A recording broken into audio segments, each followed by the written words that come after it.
Welcome to another edition of Michelle Speaks. If you hide it, you can't heal it. With me, your host, Michelle Portier.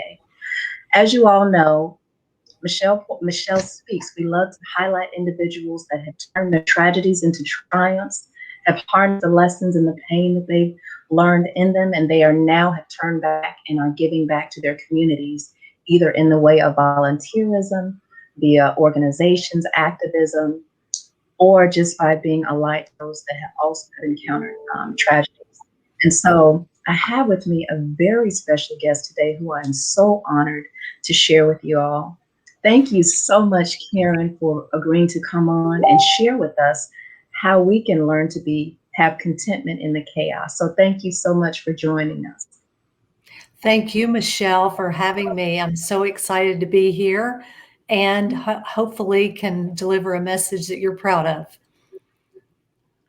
Well, I'm sure that everybody will be able to garner some nuggets that they can put in their toolkits. And so I'm so grateful that Karen decided to be with us today because, with this new norm that we've become accustomed to, it can be challenging at times to find contentment in the midst of chaos and in the midst of all these changes. And, because we have become so disconnected, being able to connect sometimes is challenging when you have so many obstacles. So I'm excited about what we're going to share today, what Karen is going to share, what we're going to glean. And so make sure if you are tuned in now that you share this and comment, because if you comment at the end, we'll have a very special surprise for you. So Karen, for those of you that don't know you, tell us, who is Karen Nutter, personally, professionally, and spiritually? Wow, great question, Michelle. So I would say personally, I'm just like the girl next door. I'm no different than anybody else. I like to dig in the dirt. I like to get sweaty on the boat and throw a fishing rod. And I also like to hug and love on my friends and grandchildren and family. So personally, I really am no different than anybody else. Professionally, I have a company that was founded in 2008 called CBK Advising, and it has Mhm. evolved over the years to a platform where used to be only coaching, and now what we do is we deliver assessments to HR departments, recruiters, coaches, and corporate trainers to help them utilize those assessments in their companies for culture change and for hiring the right people. And then spiritually, I am on a different journey than I was yesterday. Every day it evolves. As a child, I grew up in the Catholic Church, hating every minute of it. I felt Mhm. judged. I used to think in the confessional that there were probably spiders and rats and they were going to bite me. And Mhm. today, I'm much more of a spiritual being than I am religious. So I think that's probably it in a nutshell. Right. Well, I can definitely agree with the, being spiritual, rather than religious. I firmly believe relationship over religion. And so, and I can definitely relate to being a person that loves to express love physically. I'm a hugger as well, and so during this time that we're in now, it's kind of challenging, when you see your friends and even those you don't know, because I just love giving love to people, but I kind of have to try to judge. Some people may be afraid because of what's going on, about giving hugs and stuff like that. So that's good to know. So next time I see you, I'm gonna grab a hug from you. Oh, great. I can't wait. So I know you mentioned, growing up just by your environment that you grew up in. You were raised Catholic. I kind of feel like there were some things that happened that that some challenges that occurred that maybe weren't pleasant or pleasing for you. Can you kind of delve a little bit into that? Yeah. My mom was 17 when she had me, and by the time that I came into the world, she had moved back home with her parents. And so I Mhm. grew up in my grandparents' house for the first 6 years of my life. And all I knew was Italian chaos. And it was fun chaos, though, because Right. though my grandmother was dying, my grandfather was the spark in my life, and he called me kitten. And oh, I just loved it when he walked in the door. Mhm. And in addition to my mom and I living there, her two younger siblings lived there. So the house was full of energy, full of teenagers. And they even took in a young man whose parents died in a car crash. So Mm. his name was Bill, and he lived there.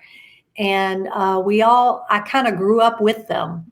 You know, here I am in a house full of teenagers, and I'm growing up with all teenagers. And Right. my mom remarried when I was 6, and we moved away. And then they didn't stay married long, and we were kind of left with a lot of uncertainty and Mhm. bills and the inability to meet those needs. And Mhm. my mom and I struggled, and she had a full-time job that she found, and then she also worked at night. And so I would go with her. She would survey and knock on the doors of homes in neighborhoods that weren't so good, and we lived in an area that wasn't so good as well. Right. But we would knock door to door to do these surveys, and I can remember doing my homework in the car. It would be cold outside. This was in Memphis, and I can remember sitting in the car shivering while she would do it, and I would be doing homework. It was just a lot to Mhm. digest as a little girl. I'm And the sure. apartment complex that we lived in, um, I'm sure it wasn't the worst, but it didn't really attract the best. And Mhm. so my intuition as a young girl told me to kind of stay away from all the men who lived there. And Mhm. so I busied myself in the middle of the courtyard playing ball by myself and not really engaging. And they would sit there with the doors open and they would say, "Come on, little Karen, come on in here and sit on my lap." Mm. And my intuition told me to not do that. They would even offer me beer and cigarettes, and I just thought, I better not do that. Right. So luckily, I think God was watching after me and gave me a lot of intuition at a young Right. age, to not pursue that. Right. Always, always. He's always watching over us. And um, you were very, you trusted, what you felt, and Mhm. because they were trying to gain your trust, to get Yeah. you to let your guard down, so that you intuited that at such a young age. That is evidence of God watching over you. So that's powerful. That was a powerful statement, right there. Yeah. So, what led you on the path that you're currently on?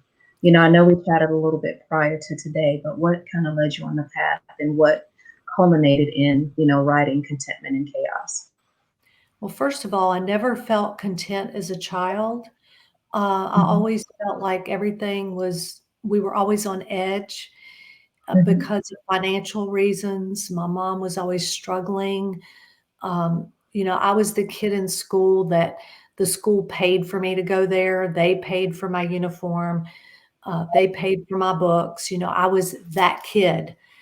And in Right. seventh grade, my friend came up to me and said, "I'm having a birthday sleepover, but you're not invited. Mhm. And you're not invited because your parents are divorced, and that's not the way we're supposed to live in the Catholic Church." So Wow. I suddenly started getting excluded from things, and I was a straight A student until that point. And that year, I almost failed. And if it hadn't been Mhm. for that teacher that really took it upon herself to sort of support me and rescue me through that, I don't know if I'd have made it through that, but I did. Um, as a teenager, I had something happen in our apartment complex. Someone who used to live there came back, and I was 14 years old. I was on the swim team. I looked like I was 20, and he Mhm. took it upon himself to, we'll just say, without getting too descriptive, invade my home. And I Right. was always home alone. So once again, I was left with feelings of discontent. Mhm. And so as a older teen, I started to numb those feelings with drinking. Mhm. And that was the only way I could forget it because it was never spoken of. He told me if I ever told anybody, even though it was not a successful attempt on his part, if I ever Right. told anybody, he would kill my mother. Mhm. And she was kind of all I had, even though not really, but all I had in the house. And I just thought, I can't tell anybody. So I never Right. told anybody. And I kept numbing all of that in my 20s through a marriage. And I carried that guilt and shame into that marriage. And Mhm. then as a mother, I carried that guilt and shame like I was a bad person or I was maybe too provocative, or even though I wasn't. Right. And then into my 30s and then into my early 40s when I finally decided to put the plug in the jug. Mhm. And it was at that time that I realized I could be content. Now, it Right. wasn't instantaneous, it was over a long period of time. I had to get used to how to function in the world differently. Right. I had to learn how to cook without drinking. I had to learn how to socialize. I had to learn how to go to a restaurant. Mhm. So there was a And lot so of learning curves, a lot of anxiety. right. And so, I can resonate with you with what you're sharing, more than you know. And it's so funny how so many powerful women that I come across have such similar histories, maybe not exactly the same, but there's a lot of similarities.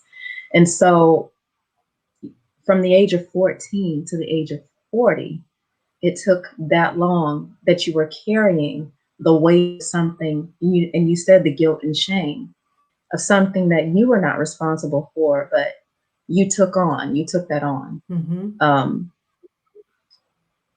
how did those experiences impact how you showed up in life, as a carrying that all those years? And then when you began the paradigm shift, and what was the paradigm shift that caused you to start to change? It changed me spiritually because I thought if God really was there, like they told us in the Catholic Church, he would have saved me from that attempt.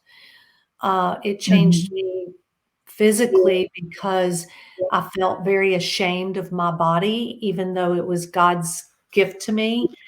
I felt ashamed of it, Right. like I should be, um, chastised for looking good, although I always Mhm. wanted to look good, Right. and then it affected me emotionally. It also affected me my security because, I always knew I was never secure because of the environment I lived in, and it was just me and my mom. But then I knew I was never secure. And so I've always had this fear. I Mhm. always need a security system in my homes. I need mace in my car. I need all these security things with me almost obsessively. And I've had friends make fun of me for it. Gosh, you always think the boogeyman is right around the corner. And I'd say, he I is. right. I can definitely relate. I'm very hyper vigilant as well Yeah. about this. So how did that impact you as a mother, and when did you become a mother?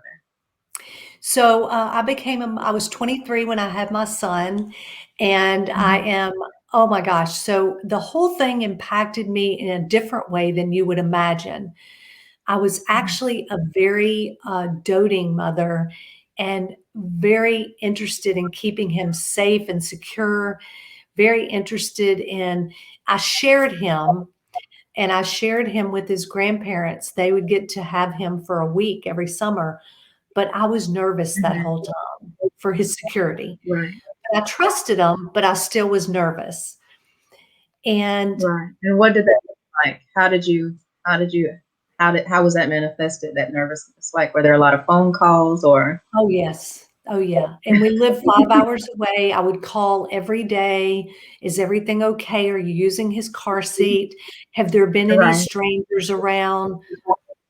They're probably thinking I've lost my marbles, but I Mhm. was always trying to keep him safe. Mhm. And still And so today I how try, did that but he's 38, so it's kinda hard. Right. Once a mother, you're always a mother. It doesn't matter how old they are. They're still, your babies. Well, I'll speak for myself. My daughter Yeah, is in her mid-20s, but she's still my baby. So, that's right. so how did that impact how you showed up or didn't show up in relationships and in your friendships? So, yeah, in friendships, I was very cautious of letting anybody get too close. In Mhm. relationships, 1 foot in, 1 foot out, always. Didn't want too much, didn't want them to feel they had the upper hand. Yeah. So what did that look like? Can you give me an example? Oh, yeah. So, I would have a relationship and, I would always have a plan. Plus, I probably had a lot of abandonment issues going on because of, Mhm. my father not being present and a lot of other things. So I would, like I said, 1 foot in, 1 foot out. Okay, let me see, what can I do if they leave today? Here's what I'll do. I was always planning. Mhm. So you always had a plan B, C, D, E, F. Yes. Yes. Miss Deborah Morrison said, "Yeah, that's true. They will always be our babies." Her son is 41. Thank you for tuning in, Miss Deborah. And so, on the journey to writing, finding contentment in chaos, what are some of the obstacles that you've encountered, and how, like, what are some of the things that are included without giving away the whole book? Of Um, course. So I was 50 when right. I started writing the book, and that was in 2010, and I decided I would write the book because I figured there's so many other people who had to have struggled with chaos in their world and who really wanted Mhm. it. And so I started writing the book, and because I figured I might as well share it, it was a gift that was given to me, and it was a gift that needed to be shared. God put it on my heart to share it, and so I started writing the book. In 2014, right before I was going to launch it, my marketing director and I came up with the idea that it wasn't a good time to launch this book. I needed to launch another book. So I wrote a book on emotional Mhm. intelligence, and in 2015, that was launched. But in the back of my Mhm. mind, I always knew I wanted this contentment book to be out there. It was a message that I had to get out. Right. And when the pandemic hit, it was perfect. I woke up like 2 weeks after it started and I went, "This is it. This is the chaos. This is You additional chaos where people can learn how to find contentment during this chaos." And so I pulled it off Mhm. the shelf and started rejuvenating it. Wow. And so, what were some of the challenges that prepared you for the roles that you wear today? Because I know you volunteer at a home called Mission House, and there was a period of time that you encountered homelessness. And so, how did those challenges prepare you, not only for penning the book, but for living victoriously like you live now? So, first of all, one of the other causes that I've done a little bit of work for, Michelle, is the Lung Association. And the reason I chose that is because my mom was a very heavy smoker. Hmm. And it took away from the money that we had, it took away from my ability to breathe free. And I used to always say to her, Mom, our house stinks. We stink.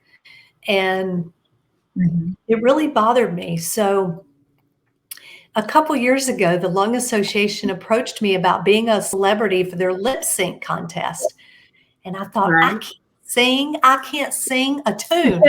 And they said, don't worry, lip syncing is not singing, it's just moving your mouth. So I And looking good. participated and I raised a lot of money for them. I was very grateful to do it. I did it in honor of my mother and my grandfather who died. He had asthma his whole life. And my Mhm. aunt, who I was very close to, had COPD. So I did it in their honor. But after I was done with that, for some reason, I've always been drawn to the homeless population because I always felt we were right there on the verge, always of Mhm. being homeless.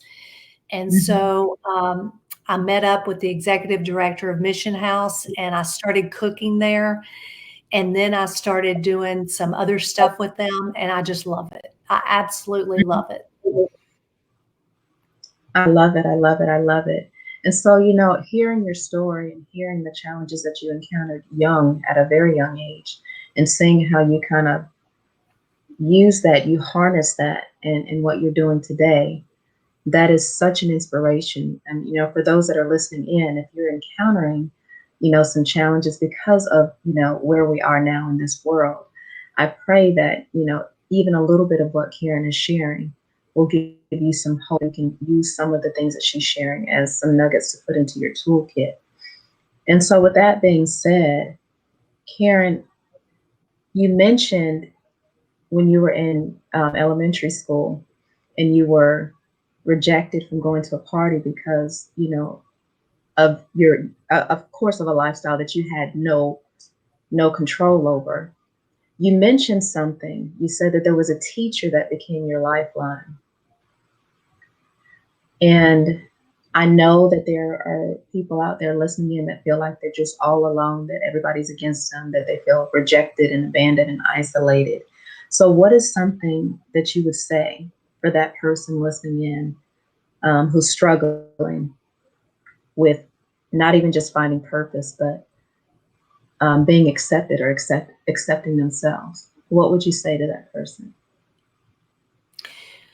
Well, first of all, I would say that you probably are worthy of acceptance, even though it may not be right there in front of you. But Right. secondly, I would say that I bet you there's an angel close by that will rescue Mhm. you from this feeling. Just be Mhm. open to who's reaching out their hand. I feel like Mhm. my whole life I've had angels that have been there for me. Friends throughout the years. My aunt was always an angel to me. And it seems like when there was a crisis, they would appear. I used to have a next Mhm. door neighbor, Michelle, and there was a lot of chaos going on in my marriage, my second marriage at the time. And every time there was something going on, there'd be a knock on the door, and she'd say, "Hey, I just wanted to say hi and see how your day's going." And it was Right. always on the day when I needed her, Mhm. always. So there's an angel close by that's ready to take her wings and wrap them around you. So just know that they're there. Just open up your mouth and let somebody hear it, hear the pain. Mhm. Mhm. And Karen, although I hear the pain of the past, I hear a resolute resilience and fortitude within you. When you're able to kind of aware of that and tap into that. Once I put the plug in the jug 18 years ago, I um, a couple years later, I started noticing a difference in myself. I liked who I saw when I Mhm. looked in the mirror. I didn't need to walk into an establishment or across a parking lot and need male attention. I didn't Mhm. need extra attention at an event. I didn't need to be the center of attention.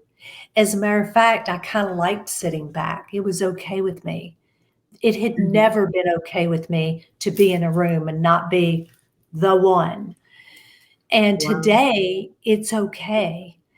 And when the Mhm. person in front of me at the express line has 25 items instead of 10 items, on spiritually fit, contented days, I don't even notice. On Mhm. days when I'm not spiritually fit, I'm counting their items and sending them to hell. Right. Now, do you publicly do that? Do you call them on it, or are you just No, sitting but I'm certainly thinking it. there? Right. My brain is going, "Are you kidding me? Dude, you've got 20 items in your basket. That's not 10." Right. What was And one of your what was one of your darkest moments, Karen?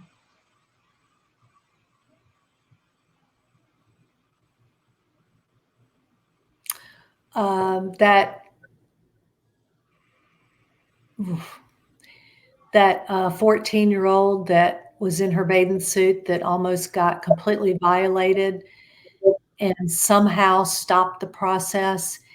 And then I walked back out to my swimming pool and I stayed in the pool the whole day Mhm. because we had a pool at our apartment complex, knowing that I was not the same girl, even though I was. Right. It was a dark moment. Mhm. And I think also, right before I quit drinking, realizing that I didn't like to look in the mirror at myself. Mm. And I thought I was a good person. That's what's so Mhm. sad. Wow. And so when were you able to look in the mirror About a and year like or two in the after mirror? I'd put the plug in the jug and started living a more spiritual life, God Mhm. became my friend Mhm. instead of a superior being that He is. But in my mind, He's also my friend today. He doesn't have to be put on a huge pedestal, just a pedestal. And Mm. so He only That's walks a good foot stuff. higher than me as opposed to 20 feet higher than me. So he seems accessible now, whereas before he didn't. Right. Wow, that's good. So have you, I know you said your mother passed, but were you ever able to share with your mom what happened to you? I did. I shared it with her about 10 years ago, and she just sat in shock. And I reminded her it was not her fault. And of course, Mhm. she knew the fellow, and she was just, mortified, and but also relieved that it wasn't completely successful. Right. So yes, I was able to. Have you forgiven him? Yes. Yes. Mhm. And did you ever feel that you had to forgive yourself? Yes, I had to forgive myself for being a typical 14-year-old who has on a bathing suit, who's walking from the pool to her apartment just to get a snack, that I was Mhm. not doing anything wrong. Mhm. And how long did it take for you to do that? I mean, did that come with therapy or did you just have an epiphany or It came with getting sober, and then secondly, 7 years of intense therapy. Mhm. Is that part of why how you wrote the book on emotional intelligence? Yes. Yes. Tell us a little bit about that journey to writing that book. I see you sing. Well, so December of 14, my marketing director had gone to a conference to learn how to promote me as an author, and she said, "I have good news and bad news. The good news is you can't publish this book on contentment. You have to write a book on emotional intelligence. It's all you talk about." And I said, Mhm. "Oh, I can't do that. I told everybody this book would be out March 15th of 2015." Right. And she said, "You can do it in 5 months. You've accomplished so much. You can do it." I'm like, "Ah." So in 5 months, I put that book out. Mhm.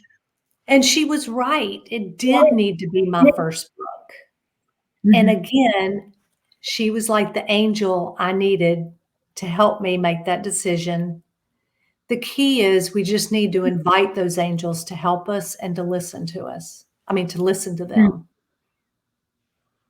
So what's been one of your most defining moments?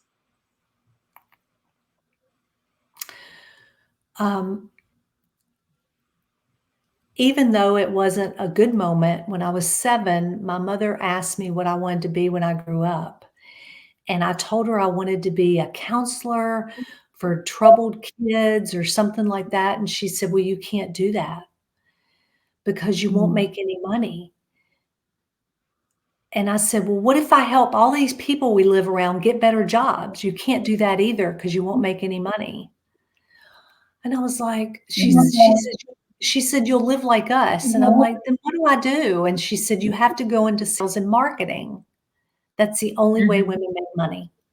So my first career was in sales and marketing. So that was a very defining moment because it led me down my first career path, which I was very successful, but it caused me to be bedridden because I got so ill from trying to overachieve. Right. And at 10 years, I was number 2 in the country. I became bedridden. And about 2 years into being in bed, I said, God, please help me. Please get me Mhm. well, and I will go do what I'm supposed to do, which is help Right. people. And so So he you were got me well. successful. Yeah. He got me well. And so here I am living the dream. Mhm. So you were successful, but at what cost? Because, I'm sure your mom wanted the best for you, and she wanted a better life for you. And her way of doing that was, you need to have money, you need to make money. But you knew at a young age what you were called to do, which was help people. So I'm Yeah. sure that was conflict. And so is that one of the reasons that conflict showed up in your body? That what? I'm sorry.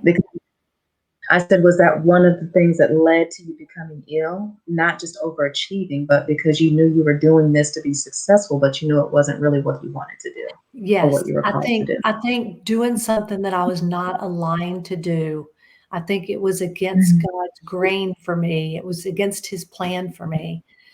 And mhm, so intuitively, I had this internal turmoil. But I do mhm, think that those 10 years professionally helped me so tremendously because it helped me with what I do every day. And mhm. so it was a very defining moment because I took a different path, but then now I'm at the path I'm supposed to be on. Right, right. And so during the path that you were on that led you to where you are now, what was the thing that turned you around, as far as that turned your health around? I was very fortunate to have a lot of caregivers who believed in a lot of natural treatments. And, Mhm, 2.5 years it took to mend me. And mhm, that, as well as when I eventually quit drinking. mhm. I'm probably healthier So today than I was in my 30s. I'm right with you with that, Karen. So if you don't mind sharing, what were some of the things that you encountered, the illnesses, and was it partially related to drinking, or was it Um, completely separate? at that time, I think it was completely separate. It was a combination of being in a toxic marriage, a combination of working too hard, trying to be so many things to so many people. I used to be more of a people pleaser. Mhm. And I was also an overachiever. I've always kind of been an overachiever. I don't come from anything, but let me prove I'm the best. And Right. so I think that all of those things combined, my body stopped. It just Mhm. stopped working. It wasn't going to work out anymore. It wasn't going to drive around and have sales calls anymore. It wasn't going to be a room mother anymore. It wasn't going to do anything. It just stopped. Right. Well, sometimes when we don't know how to slow down, our body just shuts down. Yep. And so I know that you've written several books, Emotional Intelligence and the Finding Contentment in Chaos. And you also had a history of sales and marketing, but you now have a consulting or advising organization. So tell us a little bit about CDK and what your vision is for going forward. So, yeah, I've evolved into less coaching and much more of a culture change within companies. So I'm Mhm, able to go in and work on changing the culture through doing team buildings on communications, Mm-hmm. training the HR director. I think I mentioned it earlier on how to use my assessments so Mm-hmm. that they can navigate their culture as well. So if they're working on it and I'm working on it, it makes a huge difference.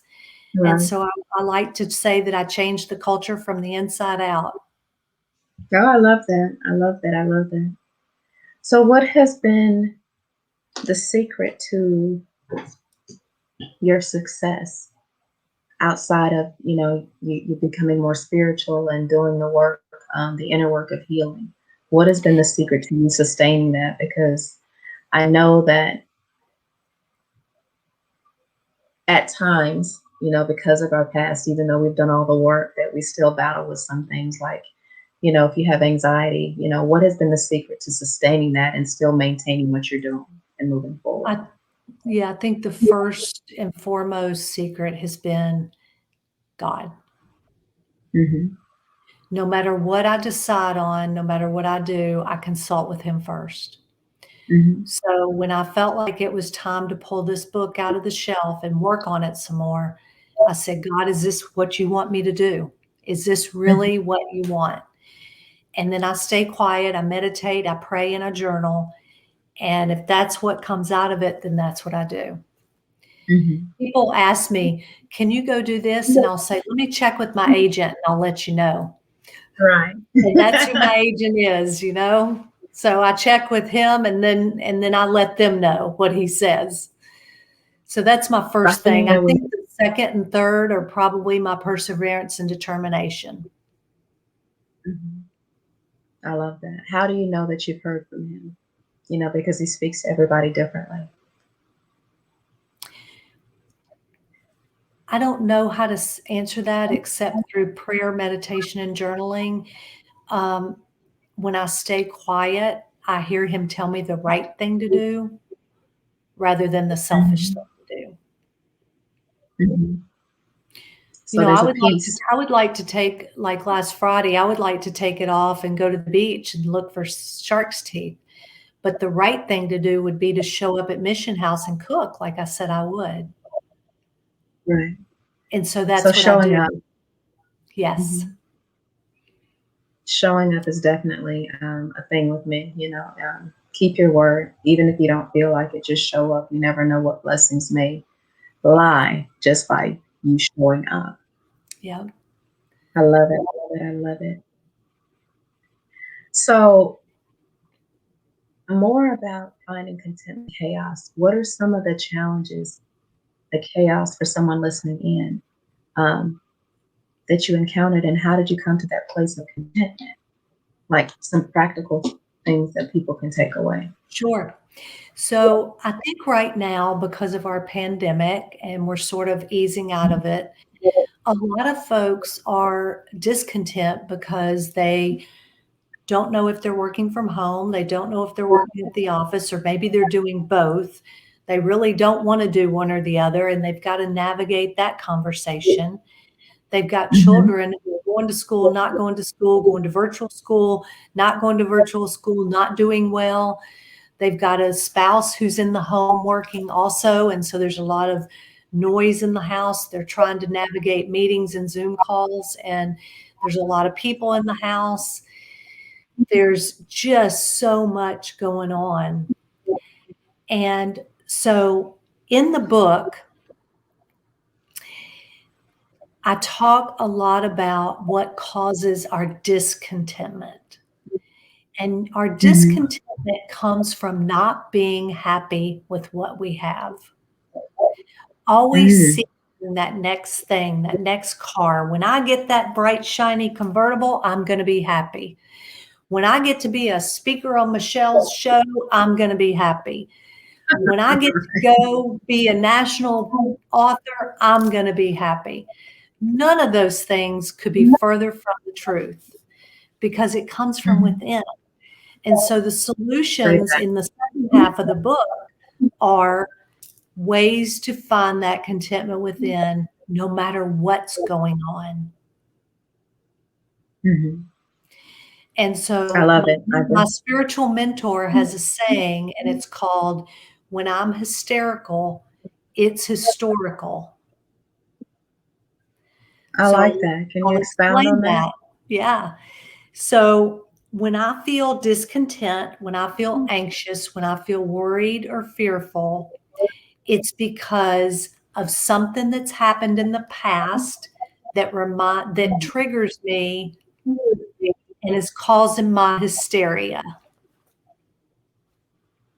I love that. I love that. I firmly believe that anything that we respond to in the present is not really about that thing. It's from something that it's a memory that it reminds us of. And so I really love the way that they put that. Your spiritual mentor, very wise person. Yes. Yes. Yes. And my book is dedicated to her. The last chapter is dedicated to my cousin, who is like a sister. Hmm. Hmm. So for those that are tuning in, those that have heard all of the nuggets that you've shared today, and they're still straddling the fence about, really wanting to do the work of within to see where that discontent lies, what would be a word of wisdom that you could give them? Hmm. Good question. Find a connection to something greater than you, whether it Hmm. be friendships, nature, God, Buddha, whatever it is. Find a connection to that. Talk to it and then listen, because it's in the listening, which is what they call meditation, that we find our Hmm. solutions. So, in a world that is so focused on being busy and productive and achieving and not really knowing how to listen, what would you, what advice could you give them? Like, what does that look like for somebody that doesn't know how to? So, the advice I would give is like when I first started meditating, I would set a timer for 30 seconds. And at Hmm. that time, that was quite a good accomplishment for me. So I would sit Right. for 30 seconds in quiet, and that was a meditation. And then gradually over the weeks, increase that time. And as you increase that time, you'll get better. The key to remember is to not expect perfection. You're not going to feel like a guru where your fingers are together and you're going hum. You're not going to feel like that, but you will Hmm. feel a little more calm. I also have free downloadable topics for everyone, journal topics. A struggle with a lot of people in journaling is, what do I write about? So I have Hmm. hundreds of journal topics for folks they can download at my website for free and figure out what to journal about. Hmm. Those are good tips. So I hope those tuning in are taking advantage of those. I know most definitely I will be. I am a lifelong learner, and as I always say, every coach needs a coach, every inspirer needs to be inspired, every motivator needs to be motivated, and finding kindred connections. Those are the key, as Karen was saying earlier. Find a connection to something that's greater than you. Karen, I so resonate with everything that you've shared and what you're sharing today because I've always felt that, it's hardwired in our DNA to be connected. The root word for community is commune. And especially where we are right now, during this time because of the pandemic, it's challenging. We have to find creative ways to stay connected. And so I believe that for those that are listening in and you're struggling, I encourage you, I implore you to get a copy of, Finding Contentment in Chaos, and download some of the free downloadables so that you can begin your journey today to finding contentment in chaos. And so, what I wanted to ask again of you, Karen, what is a takeaway and a call to action for those listening in? So I think the best thing to do would be to go to Amazon or Goodreads, order my book, Finding Contentment in a Chaotic World, download those journal topics. I also have a guided meditation that's complimentary that you can download. Mhm. Download those things, try them, give them a try. Mhm. Don't do it once, do it several times in a row and just see what happens. And if you take nothing else away from this, know that you are perfect just the way you are.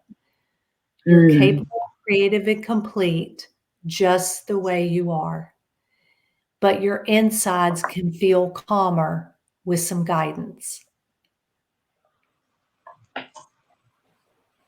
I love that. And so you're capable, creative, and complete just as you are. That was a powerful statement. That can be a whole speech, Yeah. workshop, that in and of itself. Yes, I know. That I've and done it, that before. awesome, awesome, awesome. So, Karen, everything that you've shared today, um, I've truly been inspired. My cup has been filled today, and I hope those tuning in, that your cup has been filled. And again, I implore you, if you have not done so already, go to the website. You can see it scrolling across the bottom of the screen, Finding Contentment in a Chaotic World, and order your copy of Finding Contentment in Chaos today. Karen, I want to thank you so much for sharing your gift with us today, for leaving some tangible nuggets. Some of the things I took away today was find a connection to something greater than yourself, learn to sit and be still. Happiness comes from within, and don't expect perfection. So, for those of you that want to stay connected to Karen, again, go to her website, connect with her. I know that she would love to reach out to you. I know that she would love to connect with you. I know that she would love to help you on your journey to finding contentment in a chaotic world. And so, Karen, I would love to give you the floor to share any parting thoughts, comments. Deborah said that she liked that, capable and complete just as you are. Yes. Everyone in this world is capable, creative, and complete exactly how they are. And we don't have to Mhm. let anyone change our minds. We don't have to let anyone second guess ourselves.